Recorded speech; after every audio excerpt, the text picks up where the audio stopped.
couple of days ago, we interviewed all the position coaches on the Niners. They do it about twice a year, once in OTAs, once in training camp. Otherwise, the position coaches are off limits.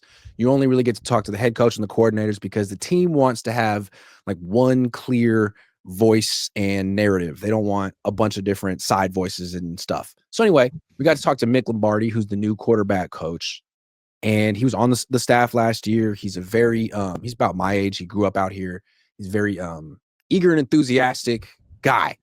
And he presented himself really well. It just made me think like back to Griese.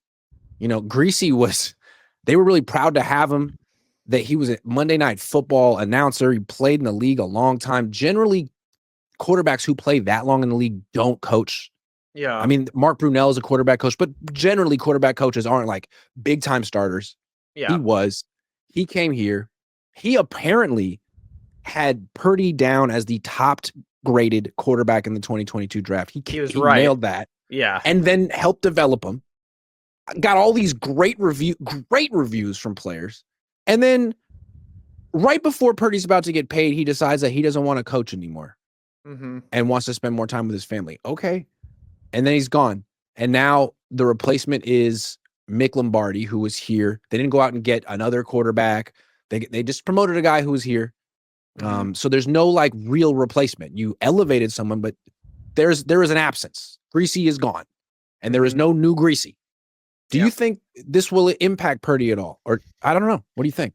So personally, I don't, because as we saw from Trey Lance, when he was questioned about Trey Lance's development, Kyle is very, very confident standing on my job isn't to develop quarterbacks. Our job as his coaching staff isn't to develop quarterbacks.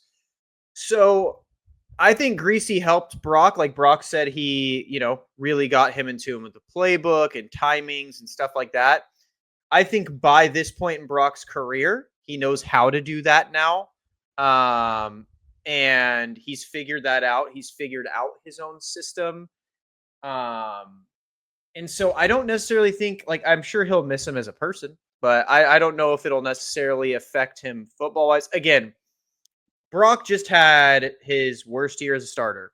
So, I mean, maybe Griese was just like, I'm kind of over it anyways. And they were like, and they just didn't fight for him to stay. He was like, I kind of am over coaching. Brock's getting paid.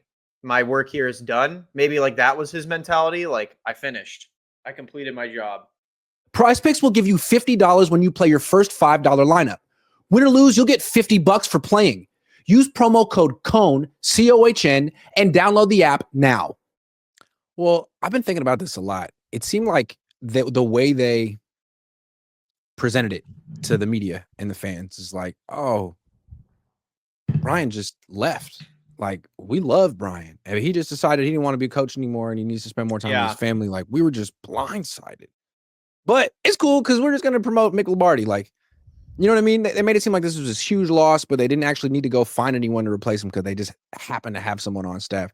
It almost feels like they didn't really care that he left. Yeah, like that's kind of the vibe I got, was like no one really cared, because even Brock didn't mention it. Like, no. Here's a theory. Well, so the Niners had this awful season last year, and the special teams coordinator got fired, the defensive coordinator got fired, but the offense was a mess too, and no one really got no one had to be like held responsible for that on offense. Purdy got an extension, Kyle's still here, but Griese's gone. And it makes you wonder, like, Purdy definitely had a down year last year, and they made a bunch of excuses, but maybe the Niners were like, you know what? Griese was not helping. Griese, you need to spend more time with your family. We don't want to fire you because that's just be disrespectful. We really appreciate that you came here, but like, it's over, man. Yeah, I mean, the biggest tell will be if Griese joins another team. I know they had, like, he was slated for a couple coordinator and head coaching interviews, which he rejected, which that makes me think, okay, he really just was over it. But I mean, we'll see next year, because if next year he goes to like the Eagles or something, and it's going to be like, all right, so he wanted to coach. Like, yeah. So I think that's going to be the big tell. But the Purdy side, it's like, I don't know. Do I think he'll miss him? Not really. I think Purdy and Kyle now are like I think he needed him when he wasn't QB1. Now that he's QB1, it's Kyle. I don't think him and Griese. I have a theory also as to why they didn't hire someone else. I think they're probably still paying him. I mean, it can't be a lot, can it? I know, but billionaires are cheaper than you think. Yeah. I mean, it's And, possible. if he has 1 year left on his contract, he could be like, well, instead of getting a job somewhere else and working, like, why don't I just let the Niners pay me to do nothing for a year and then I'll work somewhere else the next year? Yeah, maybe. It's also, again, I still think it also comes down to maybe they just don't feel they need one. Like, right? They have their franchise guy. They feel. Get started at factormeals.com/Cohn50off and use code Cohn50off to get 50% off plus free shipping on your first box. And how big of a loss is Brian Griese, man? Like, yeah, they needed him last year. Did he really do that much? Yes, you identified him as being good, but the team took him with the last pick. It's not like you took him in round 3 or anything. And then when McCaffrey went down and the easy mode went off and it got flipped onto all Madden, where were you? Well, what quarterback whispering tactics did you have for Brock Purdy in his worst season ever when he was holding the ball, running around, forcing it down the field, playing hero ball? Like, where was Griese? Maybe losing him actually won't hurt. Maybe Mix even. Yeah, maybe. Like, I don't know. Maybe Griese saw him running around and was like, yeah, I'm not doing this. I'm out. maybe he saw that. He's like, you guys are going to pay this guy after what we just saw? Oh, I'm out. Maybe it's the opposite. Maybe Griese didn't. Maybe Brandon and Griese hate Purdy. Maybe everyone hates Purdy. Maybe Purdy's the next Carson Wentz. Oh my God. Hates Brock. Maybe Purdy's like the next Carson Wentz, where he's like this Christian guy you think is nice and secretly he's just a huge douche.